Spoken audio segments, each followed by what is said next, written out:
Hello everyone, I'm Ankit and you're watching StudyIQ IS English. In our today's video, we are going to cover about a provision given in the Indian Constitution called as Contempt of Court. So what does this word Contempt of Court actually means? Does it actually mean that you can't criticize Indian judiciary at all? So every of these queries that you might have at the start of this video, we are going to cover entirely this topic in our today's video. And in case if you want to download the notes, these will be available on a particular Telegram channel called as ATS Live. So go to this Telegram channel and you can download the notes. And while you're at it, please do not forget to hit the subscribe button also. So let us start this video by understanding the context. Why are we discussing the word contempt of court in our today's discussion?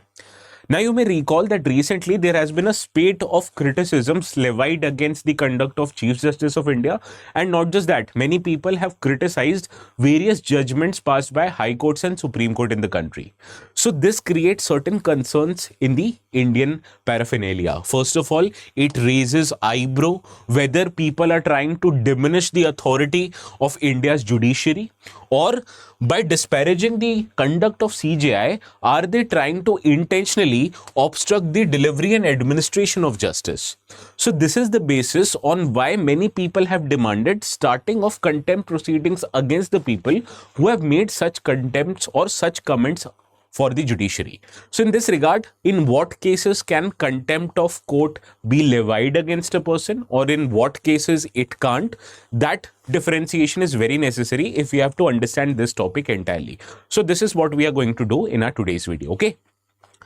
Now first, why are we dealing with this topic? Now, if you can recall, not so long ago in the year 2022, a question appeared in the UPSC Prelims. Just read this question. The Constitution of India empowers Supreme Court and High Court of India to punish for contempt of themselves, or the Constitution of India defines what is civil contempt and criminal contempt. So you'll be able to solve this question effectively after the end of the discussion, and we will do so. So don't worry. Okay.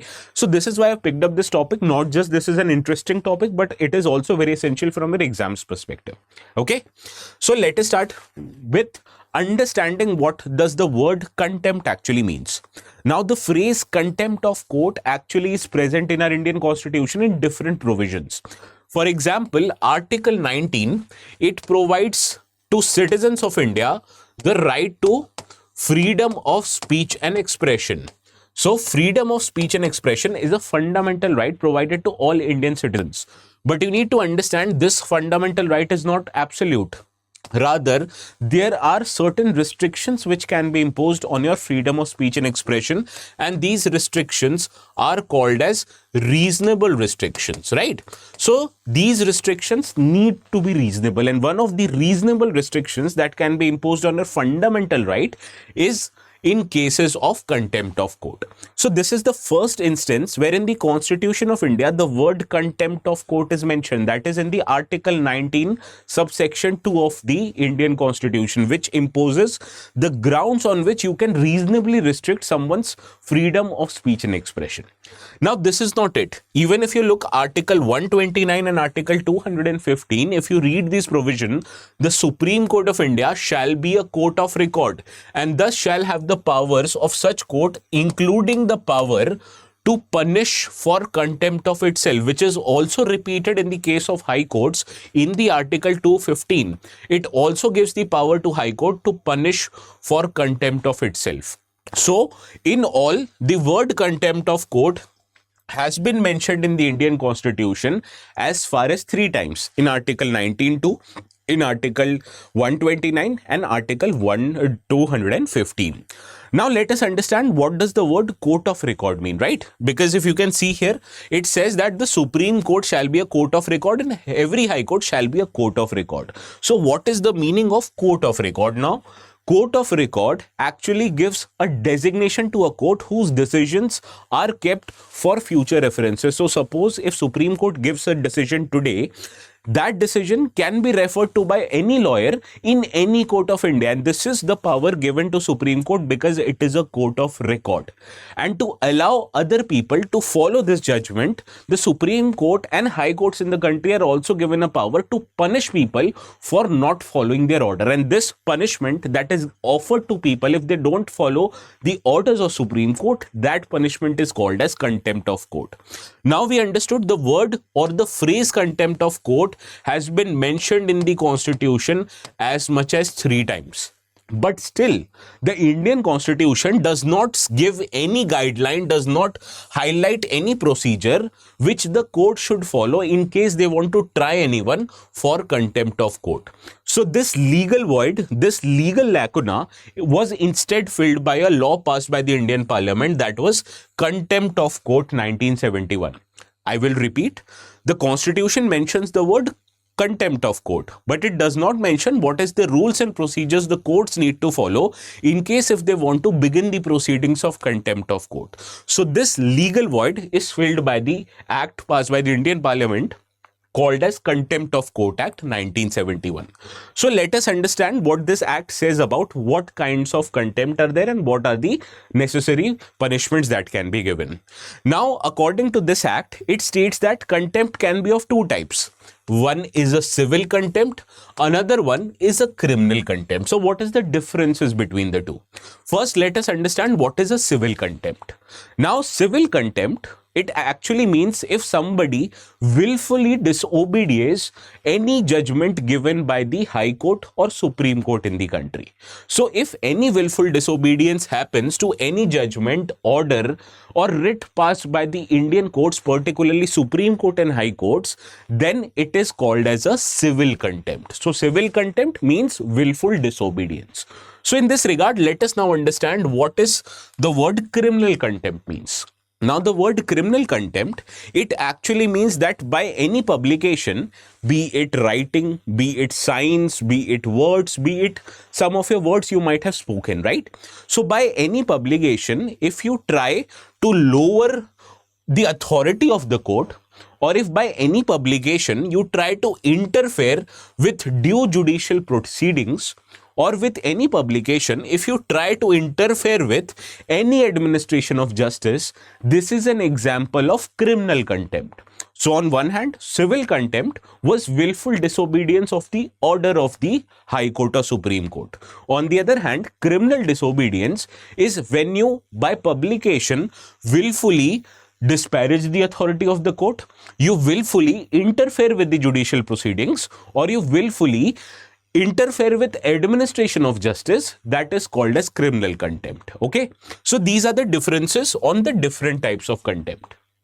Now, who can initiate the proceedings for contempt of court? Now, this act, Contempt of Courts Act 1971, gives the power to Supreme Court and High Court of India to initiate the proceedings of contempt suo motu, that even without any petition, they themselves can initiate the proceedings of contempt of court. Whereas if a third party, anyone who wants to initiate a contempt of court proceedings against anyone else, they can do so by filing a petition in the court. But before filing this petition, they need permission or consent of Attorney General of India if they have to file this contempt petition in the Supreme Court, or the Advocate General of a state government if they have to file this petition in the High Court of India. So a third person can indeed file a petition for contempt of court, but they need permission for Attorney General or Advocate General of the state in cases of Supreme Court and High Court respectively. On the other hand, both Supreme Court and High Court, they have a power to initiate contempt proceedings on their own, called as suo motu powers. Okay. Now, what is the punishment? What would happen theoretically if you actually are guilty of contempt of court? Now, you may be punished with a simple imprisonment, which may be extended to 6 months, or the court, showing some kind of leniency, might also impose monetary fine on it. And if you do something bad, then both jail term and fine can be imposed on you. But generally, we have seen court has tried to play down some contempt of court which might happen sporadically. We have seen many times court has let gone people away by simply submitting an apology if it is to be accepted by the court of law. So theoretically, the provision of jail term up to 6 months and a monetary fine is applicable, but sometimes court lets go people away by simply demanding an apology from them. So these are the punishment that you can be given if you violate any proceedings of the High Court, if you willfully disobey any proceedings of the courts, or if you try to disparage the functioning of the court. So this is what is called as contempt, and this is what is the punishment regarding to it. Now, it is also very essential for us to understand what is not a contempt of court. So suppose if any media organization, even if an individual fairly and tries to accurately report the judicial proceedings, that does not amount to contempt of court. Additionally, if you make any fair criticism on the merits of judicial order, but after this case has been heard and disposed of and after the judgment has been passed, then it is not a contempt of court. Please pay close attention to what I am saying. Any fair criticism on the merits of the case, but only after this case has been heard and disposed of, then only it is not a contempt of law. Now, many people ask, if you use abusive language in this fair criticism, does it mean contempt of the court? The Supreme Court in M.V. Jayarajan versus High Court of Kerala case about 10 years back in 2015 stated that if you are accused of using abusive language when you criticize any order, that actually amounts to contempt of court, because while abusing, you are trying to undermine the judicial authority, and this is an instance of which kind of contempt? It is an instance of criminal contempt. So yes, you can fairly and accurately report judicial proceedings. You can evenly fairly criticize judicial reportings or proceedings after the case has been disposed and the judgment has been passed. But if you use abusive language, then criminal contempt is applicable on you. Understood? So this was what contempt of court. Now I told you, I've shown you a PYQ of 2022, so we'll solve it. Now, contempt of court is a part of how judiciary functions. So, other parts of polity and other parts of important subjects like economy, history, geography, everything is taken care of in great detail in our P2I foundation courses. The word P2I mentions everything from prelims to mains to interview is covered in our courses. So if you want to take admissions in one of our courses, there is an availability for 2027 and 2028 batches, and the batches will start from 18th of November, about 2 weeks from now. But if you want to enroll yourself in this particular batch or in 2028, you need to pay attention to one important thing. And this is called as use of the code ATS Live. Because if you use this code ATS Live, you will fetch maximum discounts that are available on our platform. You'll get discounts up to 7,000 rupees. And we all know 7,000 rupees is a lot of money. So please save that money, use this code and get admissions as soon as possible. Otherwise, the seats would get filled. Okay. Now let us try to solve this question. Indeed, it was an H.N. Sanyal committee who recommended that the Contempt of Court Act needs to be passed to fill this legal void. So therefore, first statement is correct. The Constitution of India empowers Supreme Court and High Court to punish for contempt of themselves. This is correct. This power is given to Supreme Court under Article 129 and it is given to High Court under Article 215. So second statement is right.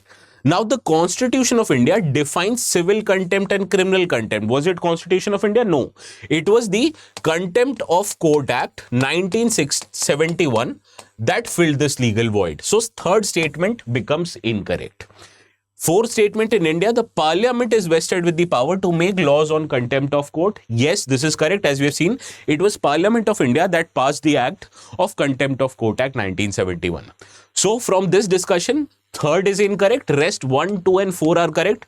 And we have to identify the correct question. So option B is the right answer to this PYQ. Now, I will not let you go this easily. I'd want each and every one of you to try to solve this question. With reference to contempt of courts in India, consider the following statement. Please do let me know which is the right statement among these three, and do let me know the correct answer of this question in the comment section. The ones who get this answer correctly will receive a thumbs up from my side. And again, if you want to download the notes, and you should, because these are important, as I've told you, you can go to this Telegram channel ATS Live, and if you have troubles finding it, this is the QR code you can scan. So I'll see you again. Please have a very good night.